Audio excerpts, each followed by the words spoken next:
Dense and waterlogged parts of the Amazon rainforest are home to a creature considered to be one of the most beautiful fish of the cichlid family, the discus.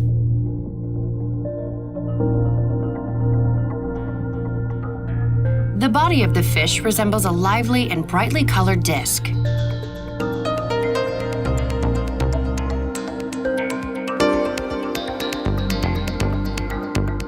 Through evolution, both sides of the fish's body have been gradually compressed. The pectoral fins are stretched. These two main features help the fish keep its balance and maneuver between the roots of the trees.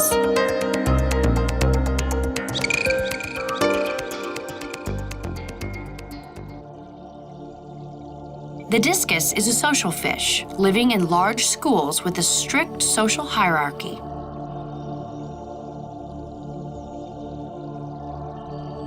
The main role belongs to an alpha fish, which regulates relationships during schooling. However, young members can be influenced by hormones and instincts and try to shake up the group's ordered, peaceful way of life and begin to gain experience and their place in the pecking order.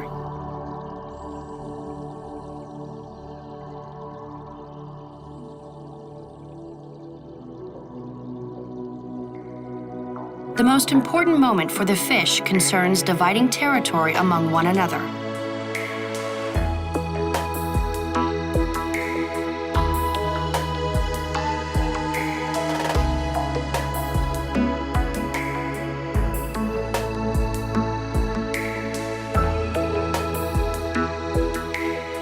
The fish moves at a slow, majestic pace, showing its brightly colored sides.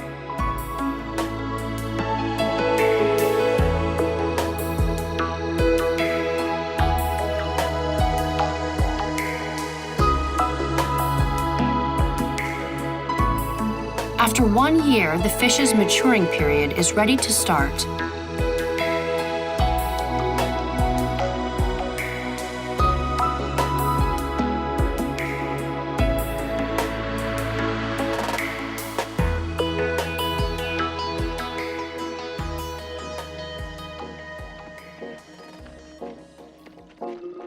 The main task for the discus is to find a partner. Having found one, the couple will spend the rest of their lives together.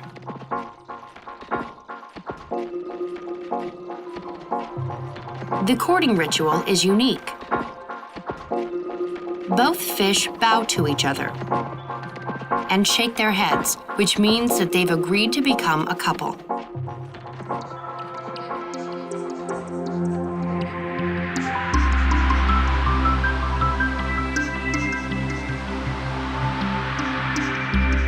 After getting acquainted one day in the spring, they swim away to seek the place to spawn their roe.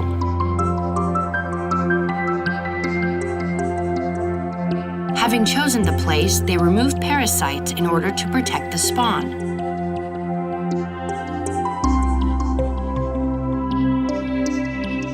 It's difficult to define which is male and which is female. However, it can be done during spawning, when the egg-laying tube, or ovipositor, of female fish is clearly visible. Given their environment, the fish attach their eggs to the roots of trees. However, the surface of them becomes solid very fast, which is its natural protection against a hostile environment. The female leaves strings of roe. Meanwhile, the male fish has time to fertilize the spawn through its still thin membrane.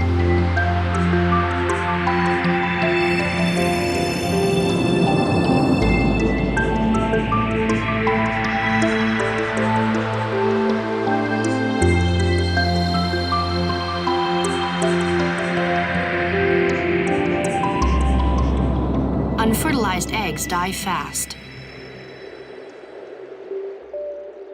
In such cases, the fish carefully extract dead and infected ones to prevent an epidemic from breaking out.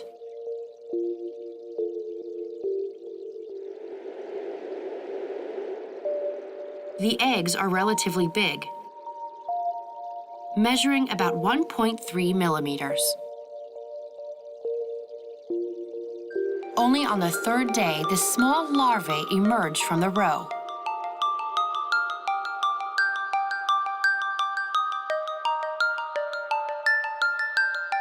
It is a stage of adaptation to a new environment.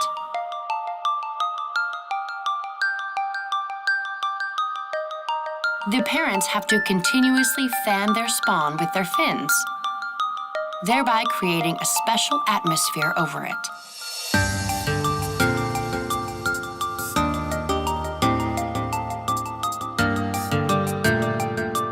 The discus doesn't like bright sunlight.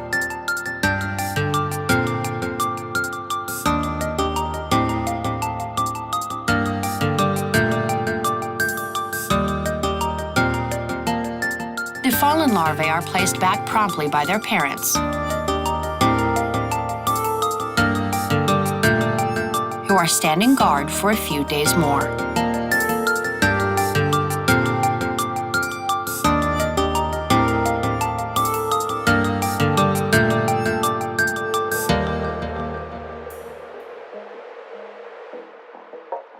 As if on command, they leave the roots. The newborns don't even swim. They flutter around their parents. Why do they turn their heads to their parents' body? They're taking something off of them. This is a special secretion that develops on the discus skin. What makes up the secretion isn't fully understood by scientists.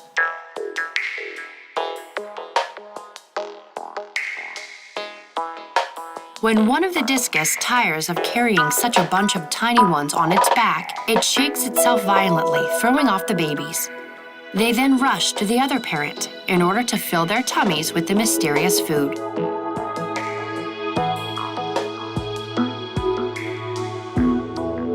Being among their parents, small fish obtain experience, working out necessary skills that will help them in adult life.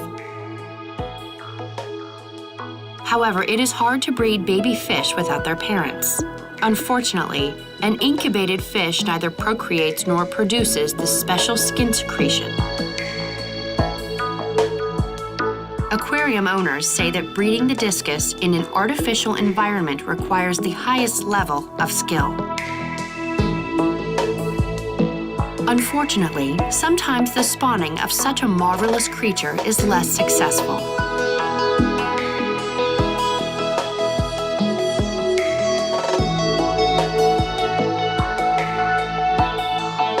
To maintain the gene pool, it is necessary to find wild ones in the Amazon, but only few people know where they inhabit. The eyes of the young fish are pale gray,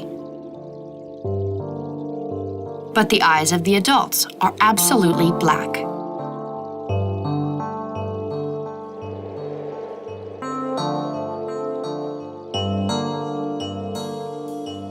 On the 8th day, the young fish start to find food for themselves.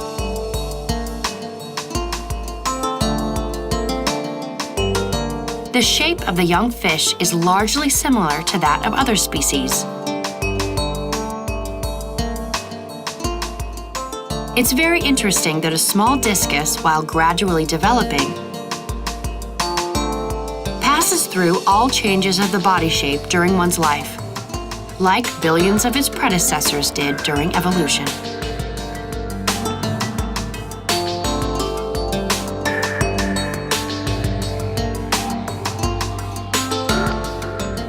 The discus frequently changes its color. The great variations of color depend on environmental conditions and diet.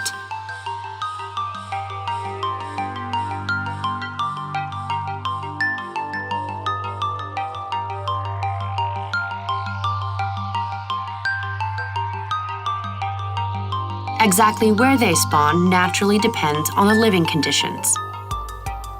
They could spawn on the rocks, roots, in the caves, or any other proper place.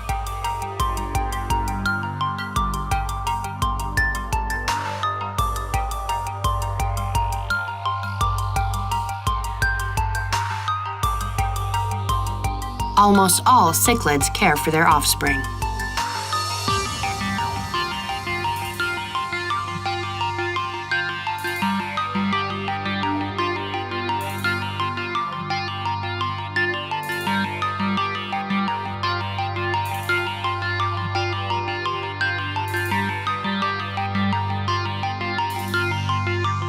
This beautiful species was first described in 1840 by Dr. Johann Haeckel.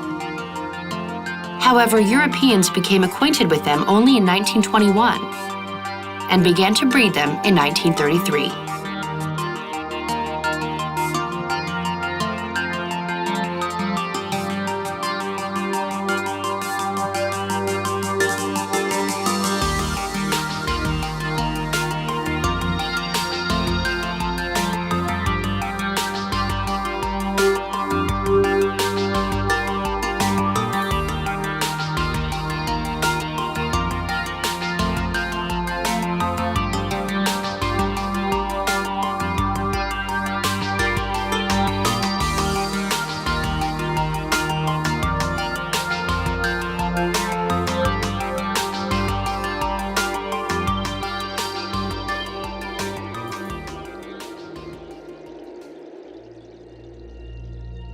The temperature of the water rises up to 32 degrees Celsius. It is mild water with a large amount of hydrogen. The water's current is very slow, which helps to maintain the biological balance and keep it free of bacteria that spoil water. Not every fish can stand such high temperatures. However, such conditions with a great amount of food are perfect for the discus.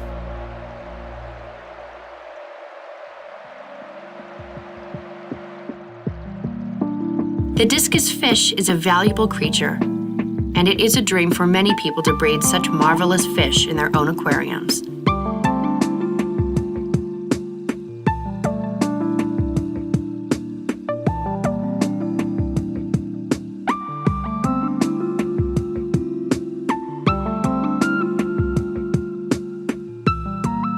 There's no doubt that the discus is not only one of the most beautiful aquarium fish, but one of the most fascinating as well.